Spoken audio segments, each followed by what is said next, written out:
Praise the Lord. കർത്താവിൻ്റെ പരിശുദ്ധമായ നാമം വാഴ്ത്തപ്പെടുമാറാകട്ടെ. എല്ലാ പ്രിയപ്പെട്ടവർക്കും വന്ദനം അറിയിക്കുന്നു. അല്പസമയത്തെ ദൈവവചന ചിന്തയ്ക്കായി നമുക്ക് വേദഭാഗം വായിക്കാം. യൂദായുടെ ലേഖനം അതിൻ്റെ 3-ാമത്തെ വാക്യം. പ്രിയരെ, നമുക്ക് പൊതുവിലുള്ള രക്ഷയെക്കുറിച്ച് നിങ്ങൾക്ക് എഴുതുവാൻ സകല പ്രയത്നവും ചെയ്യുകയും വിശുദ്ധന്മാർക്ക് ഒരിക്കലായിട്ട് ഫലമേൽപ്പിച്ചിരിക്കുന്ന വിശ്വാസത്തിന് വേണ്ടി പോരാടേണ്ടതിന് പ്രബോധിപ്പിച്ചെഴുതുവാൻ ആവശ്യമെന്ന് എനിക്ക് തോന്നി. പ്രൈസുള്ള വാക്ക് നമുക്ക് പ്രാർത്ഥിക്കാൻ. ഞങ്ങളുടെ ദൈവമേ, സ്വർഗ്ഗീയ പിതാവേ, നല്ല സമയത്തിനായി എങ്ങനെ വായിച്ചുന്ന കർത്താവെ സ്തുതിക്കുന്ന ഒരു പ്രാവശ്യം കൂടെ എക്സ്പ്രസ് മീഡിയ മിനിസ്ട്രിയുടെ ഈ ഫേസ്ബുക്ക് പേജിലുള്ള ദിവസത്തിലേക്ക് അടുത്തുവരുവാൻ അങ്ങ് ഞങ്ങൾക്ക് സഹായിക്കുന്നതിനായി സ്തോത്രം. അവിടുത്തെ ശബ്ദം കേൾക്കുന്ന ഏവരെയും കർത്താവ് സഹായിക്കണം. അവിടുത്തെ കൃപാസാക്ഷ്യം കൂടിക്കണമേ. നാമത്തെ മഹത്വപ്പെടുത്തണമേ. മശിഹായുടെ നാമത്തിൽ അപേക്ഷിക്കുന്നു, കേൾക്കണമേ പിതാവേ. എല്ലാവർക്കും വന്ദനം. കഴിഞ്ഞ ദിവസങ്ങളായി നമ്മൾ തുടർമാനമായി ചിന്തിച്ചു വരുന്നത് അപ്പോസ്തലനായ യൂദാ എഴുതിയ ലേഖനത്തിൽ നിന്നാണല്ലോ. അതിലെ ഒരു വാക്യാംശമാണ് നമ്മുടെ ചിന്തയ്ക്ക് ആധാരമായിരിക്കുന്നത്. അതിൽ മുഖ്യമായി യൂദാ അപ്പോസ്തലൻ സകല വിശ്വാസ സമൂഹത്തെയും കുറിച്ച് ആഗ്രഹിക്കുന്നത് വിശ്വാസത്തിന് വേണ്ടി പോരാടണം എന്നുള്ളതാണ്. നമ്മുടെ വാഴ്ത്തപ്പെട്ട കർത്താവ് ഭൂമിയിൽ നിന്ന് ഉയർത്തപ്പെട്ട ശേഷം, താൻ സ്വർഗാരോഹണം ചെയ്ത ശേഷം കർത്താവ് താൻ പറഞ്ഞതുപോലെ, ഞാൻ എൻ്റെ സഭയെ പണിയും, പാതാള ഗോപുരങ്ങളെ ജയിക്കില്ല എന്ന് പറഞ്ഞവൻ തൻ്റെ സഭയുടെ പണി ഭൂമിയിൽ ആരംഭിക്കുവാൻ തക്കനിടയായി തീർന്നു. പിതാവിനോട് കേട്ട വാഗ്ദത്തത്തെ കർത്താവ് ഭൂമിയിലേക്ക് അയക്കുവാൻ ഇടയായി തീർന്നു.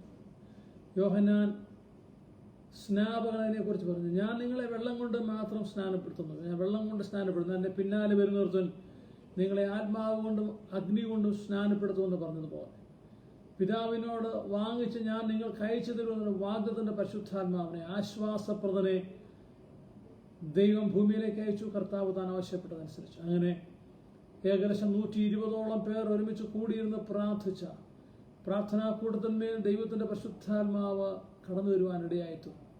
ചില ക്രമീകരണങ്ങൾ അവിടെ നടന്നതിനെ വായിക്കാം. പുസ്തകത്തിൽ വാക്യങ്ങൾ വായിക്കുന്നെങ്കിലും അപ്പോസ്തലന്മാരുടെ നടപടി ക്രമങ്ങളിലെ 1-ാം അധ്യായത്തിലാണ് നമുക്കത് കാണുവാൻ തക്കണം സാധിക്കുന്നത്. അവർ പ്രാർത്ഥിക്കുക, കൂടിയിരുന്ന് പ്രാർത്ഥിക്കുക. യേശുവിൻ്റെ അമ്മ മറിയയും യേശുവിൻ്റെ സഹോദരന്മാരെല്ലാം ആ പ്രാർത്ഥനാ കൂട്ടത്തിലുണ്ട്. പ്രാർത്ഥന തുടർമാനമായി നടക്കുകയാണ്. അവർക്ക് ആവശ്യം ഒന്നേ ഉള്ളൂ. അവർ പ്രാർത്ഥിക്കുന്ന വിഷയം ഇതാണ്: വാഗ്ദത്തത്തിന്റെ പരിശുദ്ധാത്മാവിനെ ഞങ്ങളുടെ മേൽ പകരണമേ, വാഗ്ദത്തത്തിന്റെ പരിശുദ്ധാത്മാവിനെ ഞങ്ങളുടെ മേൽ പകരണമേ. ആ പ്രാർത്ഥനാ വിഷയത്തിന് ഉടനെയൊന്നും കർത്താവ് മറുപടി കൽപ്പിച്ചില്ല. പിന്നെ അതിന് പഴയ നിയമ ഒരു വിഷയത്തോട് ലിങ്ക് ചെയ്ത് വരുന്നുണ്ട്. അതിനോട് യോജിച്ച് വരേണ്ടതായ ആവശ്യമുണ്ട്. 50-ാം ദിവസത്തെ പെരുന്നാൾ, ആ 50-ാം ദിവസം പരിശുദ്ധാത്മാവ് ഭൂമിയിലേക്ക് എത്തേണ്ടതുകൊണ്ട് തുടർമാനമായി പ്രാർത്ഥിക്കുക. പ്രാർത്ഥനയ്ക്ക് മറുപടിയായി പരിശുദ്ധാത്മാവ് ലഭിക്കുന്നതിന് മുമ്പായി അവിടെ ചില ക്രമീകരണങ്ങൾ നടക്കുന്ന നമുക്ക് കാണാൻ സാധിക്കും. ശക്തമായി ഒരുമനപ്പെട്ട ഏകാഗ്രതയോട് അവർ പ്രാർത്ഥിച്ചുകൊണ്ടിരിക്കുകയാണ്. ആ പ്രാർത്ഥനയ്ക്ക് മറുപടി ലഭിക്കുന്നില്ല.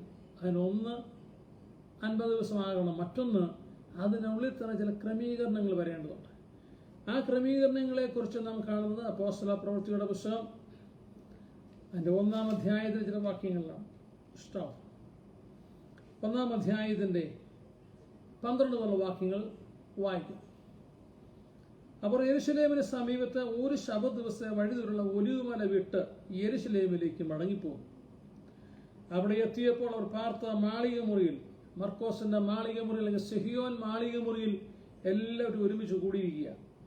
പത്രോസ്, യോഹന്നാൻ, യാക്കോബ്, അന്ത്രയോസ്, ഫിലിപ്പോസ്, തോമസ്, ബർത്തലോമായി, മത്തായി, അൽഫായുടെ മകനായ യാക്കോബ്, എരുവികാരനായ ശീമോൻ, യാക്കോബിന്റെ മകനായ യൂദ, ഇവരെല്ലാവരും സ്ത്രീകളോടും യേശുവിന്റെ അമ്മയായ മറിയോടും അവന്റെ സഹോദരന്മാരോടും കൂടെ ഒരുമിനപ്പെട്ട് പ്രാർത്ഥന കഴിച്ചു പോകും. ഇത്രയും പേര്. അങ്ങനെ ആ പ്രാർത്ഥനാക്കൂട്ടം, ഈ എണ്ണപ്പെട്ട പേര് പറയപ്പെട്ട അപ്പോൾ തന്നെ ചിലരുടെ ഉള്ളതായ പ്രാർത്ഥനാക്കൂട്ടം വളർന്നു. എപ്പോഴും പ്രാർത്ഥനാക്കൂട്ടം വളരും. മറ്റെന്തിനേക്കാളും പ്രാർത്ഥനാക്കൂട്ടം വളരും.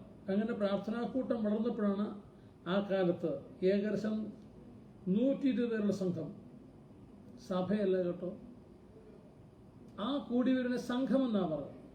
സഭ അവരായിട്ടില്ല. സംഘം വേറെ, സൊസൈറ്റി വേറെ, സഭ വേറെ. പക്ഷെ ഇന്ന് സൊസൈറ്റിയും സഭയും ഒരുമിച്ച് കൂട്ടിക്കലർത്തി ജനങ്ങൾ കൊണ്ടുപോകുന്നു. അതിൻ്റെ എല്ലാ അനുഭവങ്ങൾ ഇന്ന് സഭയ്ക്ക് അനുഭവിച്ചുകൊണ്ടിരിക്കുകയാണ്.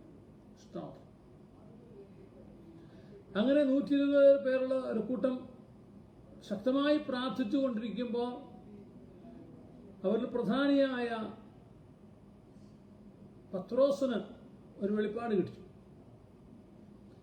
പത്രോസിന്റെ ആത്മാവിടെ ദൈവത്തിന്റെ ആത്മാവ് ഇടപെടാൻ തുടങ്ങി. ഇവിടെ ഒരു കുറവുണ്ട്, ഈ പ്രാർത്ഥനാ കൂട്ടത്തിൽ കുറവുണ്ട്. ഐക്യതയ്ക്ക് കുറവില്ല, അംഗസംഖ്യയ്ക്ക് കുറവില്ല, ആനുപാതികമായി ഒരുപക്ഷെ പുരുഷന്മാരും സ്ത്രീകളുമുണ്ട്. ആരെയും വേർതിരിച്ച് നിർത്തിയിട്ടില്ല. സ്ത്രീകൾ വേറെ, പുരുഷന്മാർ വേറെ എന്നുള്ള വേർതിരിവില്ല. ഇങ്ങനെ പല കാര്യങ്ങൾക്കും വേർതിരിവില്ലെങ്കിലും പുറമേ നോക്കിയാൽ ഒരു പ്രശ്നവുമില്ലാത്ത ഒരു കൂടിവരവാണ് ആ കൂടിവരവ്. എന്നാൽ പരിശുദ്ധാത്മാവിനോടൊരു പ്രശ്നമുണ്ടായിരുന്നു. അവരുടെ അനൈക്യമല്ല, യോജിപ്പുകളല്ല, കോറം തികഞ്ഞില്ല. അപ്പോൾ അതിനെക്കുറിച്ച് ബോധ്യമായപ്പോൾ പത്രോസ് എഴുന്നേറ്റെന്ന് പറയുകയാണ്, സഹോദരന്മാരായ പുരുഷന്മാരെ, സ്ത്രീകളുണ്ട് കേട്ടോ അവിടെ. യേശുവിനെ പിടിച്ചവർക്ക് വഴികാട്ടിയായി തീർന്ന യൂദയെക്കുറിച്ച് പരിശുദ്ധാത്മാവ് ദാവീദ് മുഖാന്തരം മുൻ പറഞ്ഞ തിരുവെഴുത്ത് നിവർത്തിയിടുവാൻ ആവശ്യമായിരുന്നു.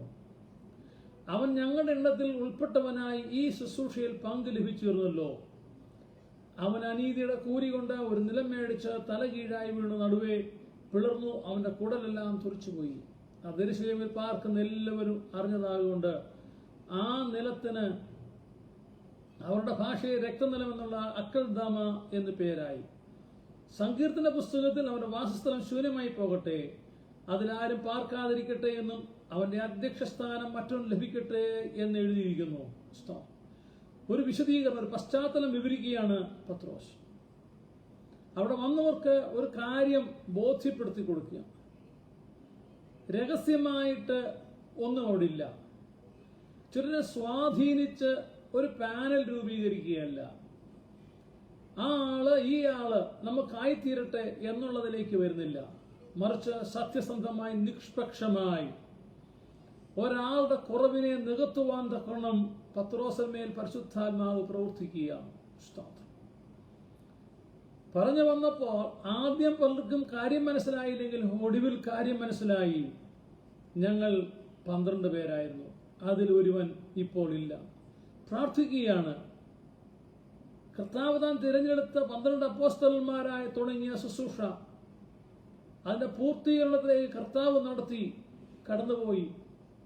പരിശുദ്ധാത്മാവിനെ നൽകുവാൻ സമയമായി. എന്നാൽ ഒഴിവ് വന്നത് നികത്തിയിട്ടില്ല. വേണമെങ്കിൽ പിൻവാതിൽ നിയമനം നടത്താമായിരുന്നു. വേണമെങ്കിൽ മറ്റാരും അറിയാതെ തന്നെ ഒരു പാനൽ രൂപീകരിച്ചു കൊണ്ടുവരുമായിരുന്നു. ഇന്നാണെങ്കിൽ വളരെ രഹസ്യമായ കാര്യം. പാനൽ കൂടിയാണ് ജനറൽ ബോഡിക്ക് കടന്നു വരുന്നത്. പാനൽ അംഗീകരിച്ചു. അത് മനസ്സിൽ കൊണ്ടുവരികയല്ല, എഴുതിക്കൊണ്ടുവന്നതല്ല, മറിച്ച് വ്യക്തമായ ധാരണയോടുകൂടി DTP എടുത്തു വരികയാണ്. ലെറ്റർ ഹെഡിൽ DTP എഴുതിയാണ് ആരായിത്തീരണം, ആരെല്ലാം എന്തെല്ലാം ആയിത്തീരണമെന്ന്. എന്നിട്ട് അവർ പറയുകയാണ്, നാം ത്രിയേക ദൈവത്തിന്റെ വിലയേറിയ നാമത്തിൽ കൂടി വന്നിരിക്കുന്നു. ദൈവത്തിന്റെ പരിശുദ്ധാത്മാവ് നമ്മുടെ മധ്യത്തിലുണ്ട്. ദൈവത്തിന്റെ ആത്മാവ് നമ്മുടെ മേൽ നിയോഗിക്കട്ടെ. പൊതുസഭ കൂടിയിരിക്കുകയാണ്. നോട്ടീസ് അയച്ചത് പ്രകാരം, അറിയിപ്പ് ലഭിച്ചതിന് പ്രകാരം സഭാ ശുശ്രൂഷകന്മാരും സഭാ പ്രതിനിധികളും വന്നു. എല്ലാവരും പേരെഴുതി ഒപ്പിട്ട് വന്നു ചേർന്നു. അപ്പോൾ തന്നെ നിയമങ്ങൾ പലതും പാലിക്കപ്പെടുന്നില്ല. നിയമങ്ങൾ ഓരോ പ്രസ്ഥാനത്തിനും വ്യത്യസ്തമാണ്. ഇന്നുള്ളതായ മുഖ്യധാരാ പ്രവർത്തനങ്ങൾ IPC, church of God, Assemblies of God, പിന്നെ new India church of God, മാറാധാര Pentecostal gospels, PMG gospel church, ഇത്യാദി ഒട്ടനവധി സഭാ പ്രവർത്തനങ്ങൾ നമ്മുടെ കേരളത്തിൽ ആരംഭിച്ച് ലോകമെമ്പാടും വ്യാപരിച്ചിരിക്കുന്ന ആത്മീയ കൂട്ടങ്ങളുണ്ട്. ഇതിനെല്ലാം പ്രസിഡന്റ് അല്ലെങ്കിൽ ഓവർസിയർ, സൂപ്രണ്ടന്റ് എന്നിത്യാദി തസ്തികകളിൽ ശുശ്രൂഷകന്മാർ വൃന്ദങ്ങളിൽ നിന്ന് തെരഞ്ഞെടുക്കപ്പെട്ടവരാണ്. പക്ഷെ ആ തെരഞ്ഞെടുപ്പ് നടക്കുന്നത് നീതിയുക്തമാണോ എന്ന് ഓരോ പ്രസ്ഥാനക്കാരും ഒന്ന് ആലോചിച്ചാൽ നന്നായിരുന്നു. പല പ്രവർത്തനങ്ങളും അവരുടെ മുകൾ തൊട്ട് താഴോട്ടുള്ള സ്റ്റേറ്റ് ജനറൽ തലത്തിൽ, അതായത് കേരളത്തിൽ, ഇന്ത്യക്ക് പുറത്തുള്ള, അപ്പോൾ തന്നെ കേരളത്തിൽ ഡിസ്ട്രിക്റ്റുകൾ, സെക്ഷൻ, സെന്റർ ആദിയായ പ്രവർത്തനങ്ങൾ, ലോക്കൽ സഭയിൽ പ്രസിഡന്റ്, സെക്രട്ടറി, ലോക്കൽ സഭയിലെ പ്രസിഡന്റ് പാസ്റ്റർ തന്നെയാണ്. ബാക്കിയുള്ളതായ വൈസ് പ്രസിഡന്റ്, സെക്രട്ടറി എന്നിത്യാദി തസ്തികകളിൽ, പോസ്റ്റുകളിൽ കടന്നു വരുന്നതെല്ലാം ദൈവഹിതപ്രകാരമുള്ളവരാണോ? പല പ്രസ്ഥാനക്കാർക്കുമുണ്ട് ആ സഭയിൽ, ആ സംഘടനയിൽ, ആ സഭയിൽ കൂടി വന്നിട്ട് കുറഞ്ഞ പക്ഷം 5 വർഷത്തെ പരിചയം വേണം സഹോദരന്മാർക്ക്. അവർ രക്ഷിക്കപ്പെട്ടവരായിരിക്കണം, സ്നാനപ്പെട്ടവരായിരിക്കണം, പരിശുദ്ധാത്മാഭിഷേകം പ്രാപിച്ചവരായിരിക്കണം, സഭായോഗം മുടക്കാതെ ആത്മീയ ശുശ്രൂഷയിൽ പങ്കെടുക്കുന്നവരും കർത്താവിന്റെ മേശയിൽ പങ്കുകാരുമായിരിക്കണം. ഇന്നത്യാദി ഒട്ടനവധി കാര്യങ്ങൾ നിഷ്കർഷിച്ചിട്ടാണ് അതിൽ പെട്ടവരെയാണ് സഭാപ്രതിനിധികളായിട്ട് ശുശ്രൂഷകരോടൊപ്പം പൊതുസഭയ്ക്ക്, ജനറൽ ബോഡിയിലേക്ക് കടന്നു വരേണ്ടത്. പക്ഷെ അവിടെ തന്നെ അട്ടിമറിക്കപ്പെടുകയാണ്.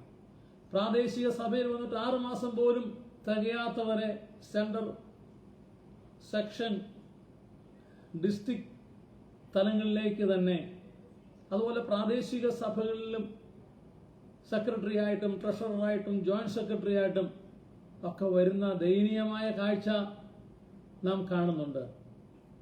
അത് സഭാപ്രവർത്തനം മാത്രമല്ല, പുത്രികാ സംഘടനകൾക്ക് YPPA, യൂത്ത്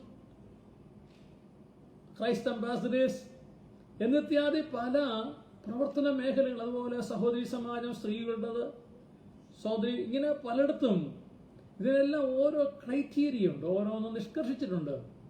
പക്ഷേ സ്വന്തക്കാർക്ക് വേണ്ടി, ഇഷ്ടക്കാർക്ക് വേണ്ടി, താല്പര്യത്തിന് ഈ പറയപ്പെട്ട ക്രൈറ്റീരിയ എല്ലാം മാറ്റി ഇപ്പോഴത്തേക്ക് പല ഗവൺമെന്റ് ചെയ്യുന്ന പോലെ പിൻവാതിലിലൂടെ കയറ്റിവിടുന്നത് നാം കണ്ടുകൊണ്ടിരിക്കുകയാണ്.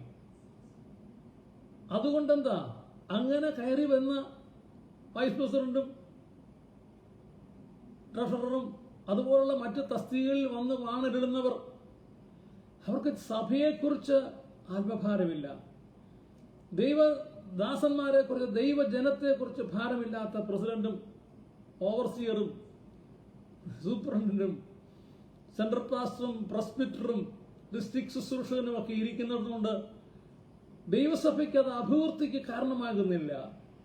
അവര് അങ്ങനെ സ്ഥാനം നിലനിർത്താൻ വേണ്ടി എന്തെല്ലാം ചെയ്യാമോ അതെല്ലാം ചെയ്യുകയാണ്. സ്വാധീനം, ഭീഷണി, സാമ്പത്തികമായ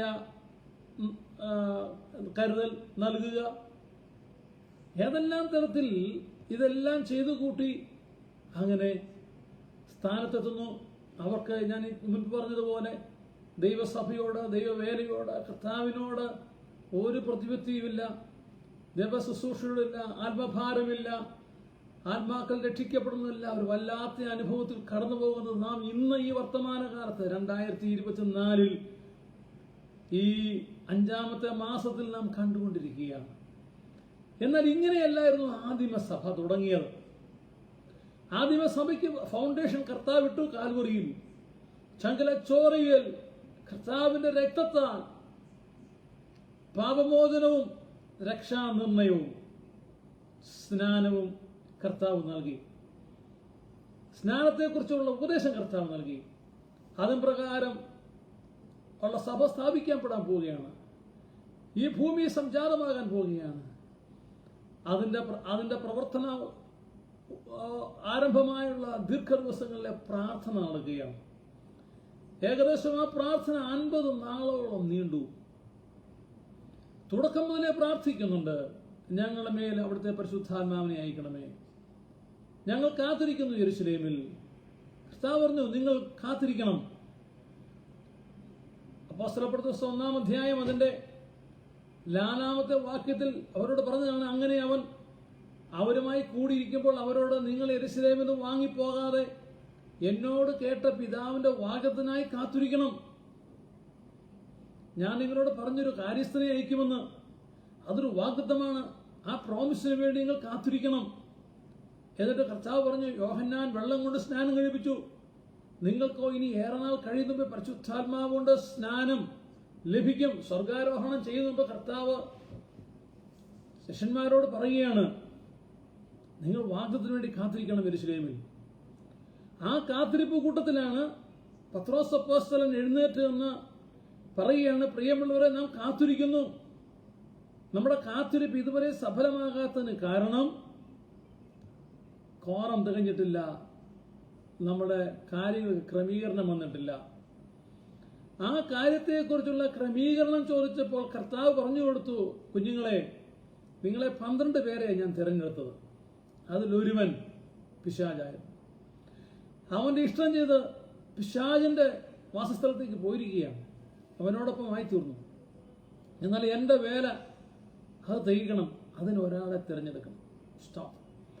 ആ കാര്യത്തെക്കുറിച്ച് പരിശുദ്ധാത്മാവ് പത്രോസ് അപ്പോസ്തലനെ ബോധ്യപ്പെടുത്തിയപ്പോൾ അദ്ദേഹം എഴുന്നേറ്റ് എന്ന് പറയുകയാണ്, ഈ കാര്യങ്ങൾ തുടക്കം മുതലേ വിശദീകരിക്കുകയാണ്. വേണമെങ്കിൽ പത്രോസിന് ഈ കാര്യം ബോധ്യമായപ്പോൾ ആരും അറിയാതെ എഴുന്നേറ്റ് എന്ന് പറയാമായിരുന്നു, പ്രിയമുള്ളവരെ, ഞങ്ങൾ 11 പേരായിരുന്നു, 12 പേരായിരുന്നു, 11 ഉള്ളൂ, അതുകൊണ്ട് 12ാമനായി ഒരാളെ ചേർക്കുന്നു. പത്രോസിന് താല്പര്യമുള്ള ആരെയെങ്കിലും പത്രോസിന് ചേർക്കാമായിരുന്നു. എന്നാൽ അങ്ങനെയല്ലായിരുന്നു വ്യവസ്ഥ. പർവ്വതത്തിൽ കാണിച്ച മാതൃകയ്ക്കൊത്തവണ്ണം കൂടാരം പണിയണമെന്ന് മോശയോട് ദൈവം പറഞ്ഞതുപോലെ സ്വർഗത്തിലെ ദൈവത്തിന്റെ തിരുഹിത പ്രകാരമുള്ള പണി വേണം ദൈവസഭയ്ക്ക് എന്നുള്ളത് പരിശുദ്ധാത്മാവ് പത്രോസിന് മേൽ നൽകിയപ്പോൾ പണത്തിന്റെ പിത്തലാട്ടം കൊണ്ട് സ്വാധീനത്തിൽ വലഞ്ഞു പോകുന്ന ഒരാളല്ലായിരുന്നു പത്രോസ്. പണത്തോടുകൂടി ഉള്ള ശുശ്രൂഷയല്ല പത്രോസ് ആരംഭിച്ചത്. അത് പിന്നത്തേതിൽ നമുക്ക് കാണാനായിട്ട് സാധിക്കും. യെരൂശലേം ദേവാലയത്തിലേക്ക് കടന്നു നിന്നപ്പോൾ സുന്ദരമെന്ന ഗോപുരത്തിന്റെ കീഴിരുന്ന മുടന്തനായ മനുഷ്യൻ പണം ചോദിച്ചപ്പോൾ പത്രോസിനും യോഹന്നാനും ഒരുമിച്ച് പറഞ്ഞുള്ളത്, വെള്ളിയും പൊന്നും ഞങ്ങൾക്കില്ല, ഞങ്ങൾക്കൊന്നുണ്ട്. വി ഹാവ് വൺ തിങ്, ഞങ്ങൾക്കൊന്നുണ്ട്, അത് ഞങ്ങൾ നിങ്ങൾക്ക് തരാം. യേശു ക്രിസ്തുവിന്റെ നാമം, the name of Jesus Christ, ആ നാമത്തിന് സകലതും കഴിയും. ഇനി നീ ഇരക്കാതെ വണ്ണം നിന്നെ ഉയർത്തുവാൻ കഴിയും. Stand up and rise. കരം പിടിച്ച് ഉയർത്തി. നരിയാണി ഉയർന്ന് പത്രോസ് കരം പിടിച്ചപ്പോൾ ആ മുടന്തനായ മനുഷ്യൻ എഴുന്നേറ്റു. ഇന്നും പണത്തിൽ അവിശ്വസ്തത കാണിക്കുന്ന പലരുടെയും നരിയാണി ദൈവം ഊരിക്കൊണ്ടിരിക്കുക. മുട്ടിന് കീഴെ മുറിച്ചു മാറ്റിക്കൊണ്ടിരിക്കുക. പലവിധമായ അനുഭവങ്ങളുടെ പോകുന്നത് കാണാം പണത്തിൽ അവിശ്വസ്തത കാണിച്ചവരെ. പിന്നത്തേതിൽ നാം കാണുന്നത് ശമരിയ പട്ടണത്തിൽ വലിയ ഉണർവ് നടക്കുകയാണ്. ഫിലിപ്പോസ് എന്ന ഉപദേശിയുടെ ഏകാംഗ സുവിശേഷീകരണത്തിൽ ശമരിയ ഇളകി മറിഞ്ഞു. 1000 വിശ്വാസം വന്നു. ഭൂതങ്ങൾ അലറിയോടി. ദൈവപ്രവൃത്തി ശക്തമായി അവിടെ നടക്കുകയാണ്. ആളുകൾ കൂട്ടത്തോടെ സ്നാനപ്പെടുന്നു. ആ പട്ടണത്തിൽ ആഭിചാരം കൊണ്ട്, ക്ഷുദ്രപ്രയോഗം കൊണ്ട് മനുഷ്യർക്ക് കൃഷിനാശത്തു നിന്ന് സംരക്ഷണം, പക്ഷിമൃഗാദികളുടെ നഷ്ടത്തിൽ സംരക്ഷണം, വാഹനങ്ങളുണ്ടെങ്കിൽ അതിൽ സംരക്ഷണം, എന്നിത്യാദി സകലത്തിനും സംരക്ഷകനായി ഓതിക്കെട്ടി നൂലുകെട്ടി എഴുതി കൊടുക്കുന്ന ഒരുവൻ ഉണ്ടായിരുന്നു.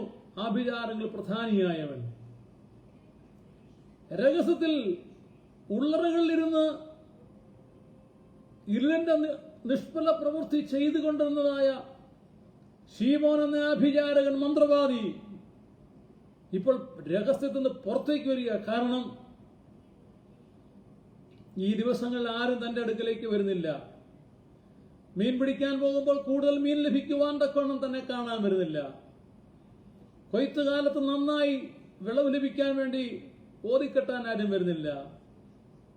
പക്ഷിമൃഗാദികളുടെ മുട്ടയ്ക്കും പാലിനും വർധനവിന് വേണ്ടിയും ആരും തന്നെ കാണാൻ വരുന്നില്ല. ശീമോൻ അത്ഭുതമായി, ഇതെന്താ സംഭവിക്കുന്നത്? അങ്ങനെ പുറത്തേക്ക് ഇറങ്ങിയപ്പോഴാണ് താൻ കാണുന്നത് ഫിലിപ്പോസ് എന്ന ഒരു ശുശ്രൂഷകൻ, യുവസുവിശേഷകൻ, വിവാഹിതനാണ്, മക്കളുള്ളതാണ്, 4 പെൺമക്കളുള്ളതായ ആ സുവിശേഷകൻ വിളിച്ചു പറഞ്ഞ മറ്റൊരുത്തും രക്ഷയില്ല, നാം രക്ഷിക്കപ്പെടുവാൻ ആകാശത്തിന് കീഴിൽ ഭൂമിക്ക് നൽകപ്പെട്ട വേറൊരു നാമമില്ല, കർത്താവായ യേശു ക്രിസ്തു ഏക രക്ഷകൻ, നിന്റെ പാപം പരിഹരിക്കാൻ, രോഗം സൗഖ്യമാക്കുവാൻ, പ്രശ്നങ്ങളെ ഇല്ലാതാക്കുവാൻ കർത്താവായ യേശു ക്രിസ്തു വിശ്വസിക്കുന്ന നീ നിന്റെ കുടുംബം രക്ഷ പ്രാപിക്കും, സമാധാനം ലഭിക്കും, ദൈവ സമാധാനം നിന്നോടുകൂടി ഇരിക്കട്ടെ എന്ന് പറഞ്ഞ് സമാധാനം ഘോഷിക്കുന്ന, ക്രിസ്തുവേശുവിലൂടെ സൗജന്യമായ രക്ഷ പ്രദാനം ചെയ്യുന്ന, അതേറ്റെടുക്കുന്നവർക്ക് ആശ്വാസം ലഭിച്ച് കർത്താവിന് ഹൃദയം കൊടുത്ത് വിധേയപ്പെട്ട് സ്നാനപ്പെട്ട് എഴുന്നേൽക്കുന്ന ഒരു കൂട്ടം ആളുകളെ ശീമോൻ കാണുകയാണ്. ഈ അത്ഭുത പ്രവൃത്തി ശീമോനും വിശ്വസിച്ചു. വിശ്വാസം ഏറ്റുപറഞ്ഞു. ഫിലിപ്പോസ് ഉപദേശി മറ്റൊന്നും നോക്കിയില്ല. വിശ്വാസം ഏറ്റുപറഞ്ഞ ശീമോനെയും പിതൃപുത്ര വിശുദ്ധാത്മാത്ര ഏക ദൈവത്തിന്റെ നാമത്തിൽ ഫിലിപ്പോസ് സ്നാനപ്പെടുത്തി. അങ്ങനെ സുവിശേഷ ഉണർവ്യോഗം ശക്തമായി കൊണ്ടിരിക്കുമ്പോൾ ഈ വാർത്ത യെരുശലേമിലെത്തി, ഹെഡ്ക്വാർട്ടേഴ്സിൽ. അതിൽ സന്തോഷപ്പെട്ട ശമരിയർ, യഹൂദരല്ലവർ, യാതൊരു പങ്കു ഓഹരിയുമില്ലാത്ത ആളുകൾ, ദൈവരാജ്യത്തിന് അകന്നവർ, യേശുവിനെ കണ്ടു, കൈക്കൊണ്ടു, സന്തോഷവും സമാധാനവും അനുഭവിക്കുന്നു, വലിയൊരു കൂട്ടം വിശ്വാസം അധീനരായി തീർന്നു എന്നുള്ള മഹാസന്തോഷം അറിഞ്ഞിട്ട് യെരുശലേമിലെ മൂപ്പന്മാരായ പത്രോസും കൂടെയുള്ളവരും ശമരിയ പട്ടണത്തിൽ എത്തിച്ചേർന്നു. അവരോ ദൈവപ്രവൃത്തി കൊണ്ട് സന്തോഷിച്ചു, ആത്മാവിൽ സന്തോഷിച്ചു നൃത്തം ചെയ്തവർ. ആത്മപ്രവാഹത്തിലായ പത്രോസ് അന്ന് സ്നാനപ്പെട്ട ഏവരുടെ മേൽ അവരുടെ തലയിൽ കൈവച്ചപ്പോൾ ജനമന്യഭാഷയിൽ ദൈവത്തെ മഹത്വപ്പെടുത്താൻ തുടങ്ങി. അന്യഭാഷയിൽ ദൈവജനം ആത്മാവിൽ ആരാധിക്കുന്നു, അന്യഭാഷയിൽ സംസാരിക്കുന്നത് കേട്ടപ്പോൾ ശീമോൻ അത്ഭുതപരനായി അത്ഭുതം കൂറി. ശീമോന്റെ മേൽ ബാധ കയറുമ്പോൾ ചില ഭാഷകളൊക്കെ പറയുന്നുണ്ടായിരിക്കും. ഇവിടെ ഇതാ പ്രത്യേകിച്ച് പൂജകളൊന്നുമില്ല, ആടിനെ വേണ്ട, വെള്ളരിക്ക മുറിക്കേണ്ട, പൂ മലർ അരണി കഴിഞ്ഞ് കടഞ്ഞ് തീയിറക്കണ്ട, യാഗശാല വേണ്ട, പശു വേണ്ട, യാഗപുരുഷനും പത്നിയും അറയിലിരിക്കണ്ട, വലിയ മന്ത്രോച്ചാരണങ്ങളില്ല, ഇപ്പറയപ്പെട്ടതായി ഒന്നുമില്ല, ഒന്ന് മാത്രം കരങ്ങൾ വയ്ക്കുന്നു, ജനം അഭിഷേകം പ്രാപിക്കുന്നു. സ്തോത്രം. അത് കണ്ടപ്പോൾ ശീമോൻ, അഭിചാരകനായ ശീമോൻ എന്ന് പറയുന്നത് എനിക്കും ആ സമയത്ത് അദ്ദേഹം ഓടി വീട്ടിലേക്ക് തന്റെ മുൻകാല ചെയ്തിയിൽ തനിക്ക് ലഭിച്ച സ്വർണം മുഴുവൻ കടത്തി വെച്ചിരുന്ന, അല്ലെങ്കിൽ പണം സൂക്ഷിച്ചു വെച്ചിരുന്നത്, അതുമായിട്ട് അദ്ദേഹം ഓടി തിരികെ വരികയാണ്. പത്രോസിന്റെ കാൽക്കൽ വെച്ചു. എന്നിട്ട് പറഞ്ഞു, ഞാനും ആരുടെയെങ്കിലും മേൽ കൈവച്ചാൽ, സ്തോത്രം. അപ്പോസ്തലപ്രവൃത്തി 8-ാം അധ്യായത്തിലാണ് അവൻ പറയുകയാണ്, അവർ അവരുടെ മേൽ കൈവച്ചപ്പോൾ അവർക്ക് പരിശുദ്ധാത്മ ലഭിച്ചു.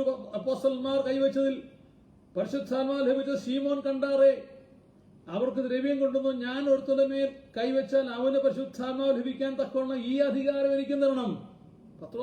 ശീമോനിടയ്ക്ക് ഓടി വീട്ടിൽ ചെന്നു.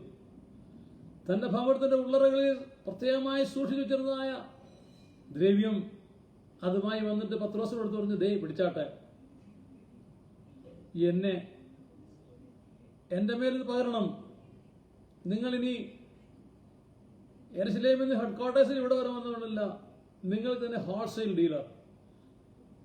ഞാൻ ഈ സ്ഥലത്തെ റീറ്റെയിൽ കൊടുത്തോളാം. നിങ്ങൾ പൊതുവിതരണക്കാർ, ഞാനിവിടെ പ്രാദേശികമായി സപ്ലൈ ചെയ്തോളാം. ഇവിടെ വരെ എനിക്ക് ബുദ്ധിമുട്ടില്ല. അതാ ഈ പണം പിടിച്ചു തന്നെ. ഞാനും ആരുടെയും കൈവച്ചാൽ ഇതൊക്കെ കിട്ടണം.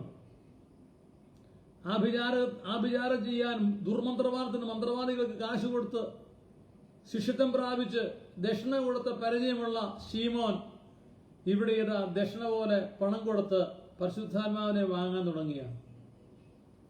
പത്രോസ് അത് വാങ്ങി കീശയിലിട്ട് രസീത് കൊടുക്കാനല്ല പറഞ്ഞത്. യെരൂശലേമിലെ വിശുദ്ധന്മാർക്ക് മുട്ടുനിൽക്കുവാനല്ല, ആവശ്യങ്ങൾക്ക് പണം തികയാതിരിക്കുക, കൺവെൻഷൻ സ്ഥലത്ത് നടത്താൻ കഴിയുന്നില്ല, സ്റ്റേഡിയമില്ല, വീടുകളില്ല, ഒരു കോളേജോ മെഡിക്കൽ കോളേജോ തുടങ്ങിയാൽ നമ്മുടെ കൂട്ടിലെ പിള്ളേർക്ക് ജോലി കിട്ടും. അതുകൊണ്ട് ആയിക്കോട്ടെ, ഇത് വരവ് വെച്ചേക്കെന്ന് പറഞ്ഞ് ട്രഷറുടെ മക്കൾ ഏൽപ്പിക്കുകയായിരുന്നു. മറിച്ച് പത്രോസ് പറഞ്ഞൊരു കാര്യമുണ്ട്. അവനോട് പറയാണ്, പത്രോസ് അവനോട്, ദൈവത്തിന്റെ ദാനം പണത്തിന് വാങ്ങിക്കൊള്ളാമെന്ന് നീ നിരൂപിക്കുന്നുണ്ട്. നിന്റെ പണം നിന്നോടുകൂടെ നശിച്ചു പോകട്ടെ. നിന്റെ ഹൃദയം ദൈവസനയിൽ നേരുള്ളതല്ലായതുകൊണ്ട് ഈ കാര്യത്തിൽ നിനക്ക് പങ്ക് ഓഹരിയുമില്ല. നീ വഷളത്വം വിട്ട് മാനസാന്തരപ്പെട്ട് സ്തോത്രം കർത്താവിനോട് പ്രാർത്ഥിക്കുക. പക്ഷേ നിന്റെ ഹൃദയത്തിലെ നിരൂപണം ക്ഷമിച്ചു കിട്ടും. അങ്ങനെ ആയിരിക്കാം. നീ കയ്പുള്ള വകയിലും അനീതിയുടെ ബന്ധനത്തിലൊക്കെ പെട്ടിരിക്കും ഞാൻ കാണുന്നു പറഞ്ഞു. പുറമെ നോക്കിയ ശീമോൻ ഇസ് എ പെർഫെക്റ്റ് മാൻ. അപ്പോസ്തലപ്രവൃത്തിയുടെ പുസ്തകം നോക്കിയാൽ 3000 പേര്, പിന്നെ 5000 പേരൊക്കെ സ്നാനപ്പെട്ടു എന്ന് പറയുന്നെങ്കിലും സ്നാനപ്പെട്ടു എന്ന് പറഞ്ഞ ആദ്യം പേര് കാണുന്ന ശീമോന്റെ പേരാ. മറ്റാരുടെയും പേരുകൾ എഴുതിയിട്ടില്ല. 3000 പേര് സ്നാനപ്പെട്ടു, അതിൽ ആരുടെയും പേര് ഇവിടെ മെൻഷൻ ചെയ്തിട്ടില്ല. പിന്നെ ഇതിൽ 5000 പേര് സ്നാനപ്പെട്ടു, അവരിൽ ആരുടെയും പേര് മെൻഷൻ ചെയ്തിട്ടില്ല. എന്നാൽ പെട്ട ഒരാളുടെ പേര് എഴുതിയിരിക്കുന്നത് ആദ്യം കാണുന്നത് ശീമോന്റെ പേരാണ്. പക്ഷെ ഈ പുള്ളി മാനസാന്തരപ്പെട്ടിട്ടില്ല. ഗുണമാകാതെ സ്നാനപ്പെട്ടു, മാനസാന്തരപ്പെടാതെ സ്നാനപ്പെട്ടു, ഹൃദയത്തിലെ കയ്പും പകയും ഇതൊന്നും വിടാതെ സ്നാനപ്പെട്ടൊരു മനുഷ്യൻ. ഇന്ന് അങ്ങനെയുള്ളവരെ കൊണ്ട് ദൈവസഭ കൂടിയിരിക്കുക. പിന്നെ അവരുടെ പക്കൽ പണമുണ്ട്, എങ്ങനെ നേടുകയാണെന്നറിഞ്ഞില്ല. മക്കൾ നിമിത്തം, ഭാര്യയുടെ ജോലി നിമിത്തമാണോ, വസ്തുവക വിറ്റ നിമിത്തമാണോ, നാട്ടുകാരെ പറ്റിച്ച വഞ്ചിച്ച കാശാണോ, സഹോദരന്റെയും സഹോദരിയുടെയും കാശാണോ, അയൽവാസിയുടെ വസ്തു അല്ലെങ്കിൽ മറ്റുള്ളവരുടെ കള്ളപ്രമാണം ഒപ്പിട്ടെടുത്ത് സംഘടിപ്പിച്ചാണ്. എങ്ങനെ ഏത് വഴിയായാലും സ്തോത്രം, ഇടനിലയിൽ നിന്നോ, ബ്രോക്കർ ഫീസാണോ, മാൻ പവർ സപ്ലൈ ആണോ, ദൈവഹിത പ്രകാരമല്ലാത്ത പണം ഇന്ന് ദൈവമക്കളിൽ ആവശ്യം പോലെയായി. അതുകൊണ്ട് ഈ പണം കൊടുത്തു പറയുക, ഇതെനിക്ക് തരാൻ. പത്രോസ് ശക്തമായി പറഞ്ഞു, പോ, നീ ശരിയല്ല. പ്രിയമുള്ളവരെ, പറഞ്ഞു വന്ന ചുരുക്കം ഇതാണ്. പത്രോസ്, ഇങ്ങനെ നിലപാടുള്ള പത്രോസ്, തന്നെ സ്വാധീനിക്കാൻ ആരെങ്കിലും അല്ലെങ്കിൽ തനിക്ക് പറയാമായിരുന്നു, ഞാൻ ഈ കാര്യം ചെയ്യാമെന്ന്. ഞാൻ അറിയുന്ന ഒരാൾ ഒരു പ്രസ്ഥാനത്തിന് മുൻപിൽ നിൽക്കുന്നു. അദ്ദേഹം അതിന്റെ തലപ്പത്തിരിക്കുകയാണ്. തന്റെ പ്രസ്ഥാനത്തിൽ ഒരു നിങ്ങൾ ആരും മനസ്സിലാകാതിരിക്കാൻ വേണ്ടി ഇത് മാറ്റി പറയുന്നുള്ളൂ. തന്റെ പ്രസ്ഥാനത്തിൽ ഒരു പ്രസ്ബിറ്റർ അല്ലെങ്കിൽ സെൻട്രൽ പാസ്റ്റർ അല്ലെങ്കിൽ ഡിസ്ട്രിക്ട് പാസ്റ്റർ ഉള്ള വേക്കൻസി ഒഴിവന്നു. ആ വേക്കൻസി വന്നപ്പോൾ അദ്ദേഹം ഒരാളോട് പറഞ്ഞാണ്, കര ഉയർത്തി പറഞ്ഞു, വെക്കേ എന്താ 5 ലക്ഷം ഇങ്ങോട്ട് വെക്കാൻ. ഇതിന് അദ്ദേഹം പറഞ്ഞു, മക്കളെല്ലാം വിദേശത്തല്ലേ, സാമ്പത്തികമായ ചുറ്റുപാടുകളില്ലേ, ആ സ്ഥാനം തരാം, ഒരു രൂപതയുടെ ഭരണ അധികാരിയാക്കാം. ഇന്നല്ല കേട്ടോ, ഇന്ന് 5 ലക്ഷത്തിന്റെ വിലയൊന്നുമില്ല, ഇന്ന് അത് കൂടുതലൊക്കെയാണ്. ഏകദേശം 10, 12, 14 വർഷങ്ങൾക്ക് മുമ്പ് അന്ന് തലപ്പത്തിരുന്ന ഉദ്യോഗസ്ഥൻ പറയാണ്, വെക്ക്, കര ഉയർത്തിക്കോ, 5 വിരലും കാണിച്ചു പറയാം, വെക്ക്, മേശപ്പുറത്ത് വെക്ക്, അങ്ങനെയെങ്കിൽ ആ സ്ഥാനം തരാമെന്ന്. പത്രോസ് അങ്ങനെയല്ല ചെയ്തത്. പത്രോസ് എഴുന്നേറ്റ് എന്ന് പറഞ്ഞത് വേദപുസ്തക വാക്യങ്ങളെ ഉദ്ധരിച്ചുകൊണ്ട് പറയുകയാണ്, പ്രിയമുള്ളവരെ, ഞങ്ങൾ 12 പേരായിരുന്നു. അതിലൊരുവൻ ഇന്ന് ഞങ്ങളുടെ കൂടെ ഇല്ല. അവൻ അനീതിയുടെ കൂലി മേടിച്ച് തൂങ്ങി മരിച്ചു. വല്ലാത്തൊരവസ്ഥ വന്നു. അവന്റെ പണം പരദേശികളെ കുഴിച്ചിടുവാൻ തക്കണോ അക്കൽദാമ എന്ന ഒരു സ്ഥലം നിലത്തിന് കൊടുക്കാനിടയായി തോന്നി. അവന്റെ പണം അവൻ ഉപയോഗിച്ചില്ല. എന്നിട്ട് അങ്ങനെ ഇരിക്കുമ്പോൾ അവനെക്കുറിച്ച്, ആ അപ്പോസ്തലനെ കുറിച്ച് പരിശുദ്ധാത്മാവ് പറഞ്ഞിട്ടുണ്ട്. സങ്കീർത്തന പുസ്തകം, അവന്റെ വാസസ്ഥലം ശൂന്യമാകട്ടെ, അതിലാരും പാർക്കാതിരിക്കട്ടെ എന്നും അവന്റെ അധ്യക്ഷസ്ഥാനം മറ്റൊരുത്തം ലഭിക്കട്ടെ എന്ന് എഴുതിയിരിക്കുന്നു. ആകയാൽ കർത്താവായ യേശു യോഹന്നാന്റെ സ്നാനം നമ്മെ വിട്ട് ആരോഹണം ചെയ്ത നാൾ വരെ നമ്മുടെ ഇടയിൽ സഞ്ചരിച്ചു പോകുന്ന കാലത്തെല്ലാം ഞങ്ങളോടുകൂടെ നടന്ന പുരുഷന്മാരിൽ ഒരുവൻ ഞങ്ങളോടുകൂടെ അവരെ പുനരുത്ഥാനത്തിന് സാക്ഷിയായി തീരണം. ഇതാണ് വിഷയം. സ്തോത്രം. ആ ഒഴിവ് നികത്താൻ പോവുകയാണ്. ആര് വേണം? വളരെ വ്യക്തമായി പറയാണ് കർത്താവായ യേശു ക്രിസ്തു സ്നാനപ്പെട്ട ദിവസം മുതൽ, യോഹന്നാന്റെ സ്നാനം മുതൽ കർത്താവിനോടൊപ്പം നടന്നതിൽ ഒരുവൻ, സ്വർഗാരോഹണം വരെ ഞങ്ങൾ കൂടെ നടന്നതിൽ ഒരുവൻ ഈ സ്ഥാനത്തിന് യോഗ്യനാണ്. സ്തോത്രം. പ്രിയമുള്ളവരെ, 12 പേരെ തെരഞ്ഞെടുത്തപ്പോഴും എന്നെയും കൂടെ തെരഞ്ഞെടുക്കണമേ എന്ന് പറഞ്ഞു നടക്കുന്ന ഒരാളെയല്ല.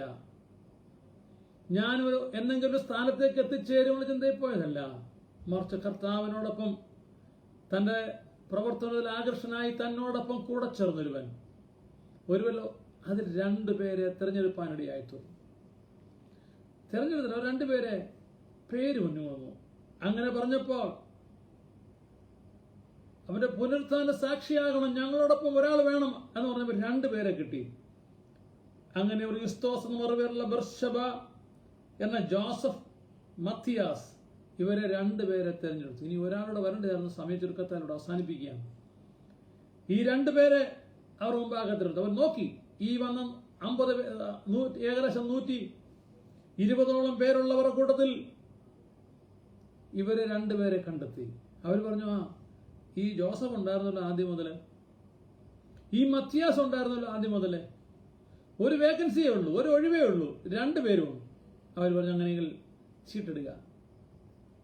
2 പേരുടെയും പേരെഴുതി ചീട്ടിട്ട് പറഞ്ഞു.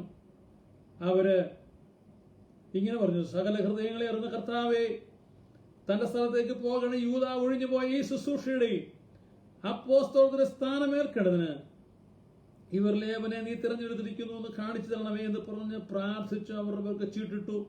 ചീട്ട് മത്തിയാസിന് വീഴുകയും അവനെ 11 അപ്പോസ്തലന്മാരുടെ കൂടെ ചെയ്തു. 12ാമനായി എടുക്കപ്പെട്ടു. അടുത്ത അധ്യായം കാണുന്നത്, പെന്തക്കോസ്ത് നാൾ വന്നു, കൊടിയ കാറ്റടിക്കുന്നത് പോലെ പരിശുദ്ധാത്മാവ് അവരുടെ മേൽ കടന്നു വരുവാനിടയായിത്തു. പ്രിയമുള്ളവരെ, യൂദാപ്പോസ്തലൻ നമ്മളോട് പറയുന്നൊരു കാര്യമുണ്ട്. നിങ്ങൾക്ക് വാക്കൽ ഫലമേൽപ്പിച്ചിരിക്കുന്ന വിശ്വാസത്തിന് വേണ്ടി പോരാടണമെന്ന്. ആ വിശ്വാസം വേണ്ടി പോരാടുന്നത് വിശ്വാസം ഇങ്ങനെ പിടിച്ചു നിൽക്കുക എന്നുള്ളതല്ല, മറിച്ച് അതിന് മുന്നിൽ വരുന്ന എല്ലാ ഒന്നല്ല 1000 വൈതരണികൾ നമ്മുടെ നേരെ കടന്നു വരുമ്പോൾ അവയെല്ലാം അതിജീവിക്കുവാൻ വിശ്വാസത്തിൽ ദൈവകൃപയിൽ നിൽക്കുവാൻ ദൈവത്തിൻ്റെ പരിശുദ്ധാത്മാവ് നമ്മെക്കുറിച്ച് ആഗ്രഹിക്കുന്നു. അതാണ് ഈ ആദിമസഭയുടെ തുടക്കത്തിൽ ഒഴിവ് വന്നതായ അത് നികത്തുവാൻ ദൈവ പരിശുദ്ധാത്മാവ് ഇടപെട്ടത്. ദൈവം അനുവദിച്ചാൽ നമുക്ക് അടുത്ത് വീണ്ടും ഒരുമിച്ച് ചേരാം. കർത്താവിൽ നമ്മെ അനുഗ്രഹിക്കട്ടെ. അവരുടെ വിശ്വാസത്തിൽ പോരാടുവാൻ കർത്താവ് ഇടയാകട്ടെ. ഞങ്ങളുടെ ദൈവമേ, സ്വർഗ്ഗ പിതാവേ, നല്ല സമയത്തിനായി ഇഷ്ടം വചനം കേട്ടവരെ അങ്ങ് സഹായിക്കുകയും അനുഗ്രഹിക്കുകയും ചെയ്യണമേ. കൃപയും ശാന്തിയും കൂടിരിക്കണമേ. ഓരോ താമസമെങ്കിലും ഒരുമിച്ച് പിന്നെയും അങ്ങേ മഹത്വപ്പെടുത്താൻ ഇടയാകണമേ. കർത്താവെ, കേട്ട വചനം ആർക്ക് ശിക്ഷാവധി കാരണമായി തീർന്നേ. സംസാരിച്ച എളിയവനും ദോഷമായി ഭവിക്കാതെ വചനത്തിന്റെ കൃപയിൽ നിൽക്കുവാൻ അങ്ങ് അടിയനെയും സഹായിക്കുമാറാകണമേ എന്ന് പ്രാർത്ഥിക്കും. നാമത്തെ മഹത്വപ്പെടുത്തണമേ, പുത്രനെ ഉയർത്തണമേ. യേശു കർത്താവിന്റെ വലിയൊരു നാമത്തിൽ താഴ്മയോടെ അപേക്ഷിക്കുമ്പോൾ കേൾക്കണമേ പിതാവേ. ആമേൻ. എല്ലാവർക്കും വന്ദനം. May God bless you all. Thank you. Thanks a lot. Stop.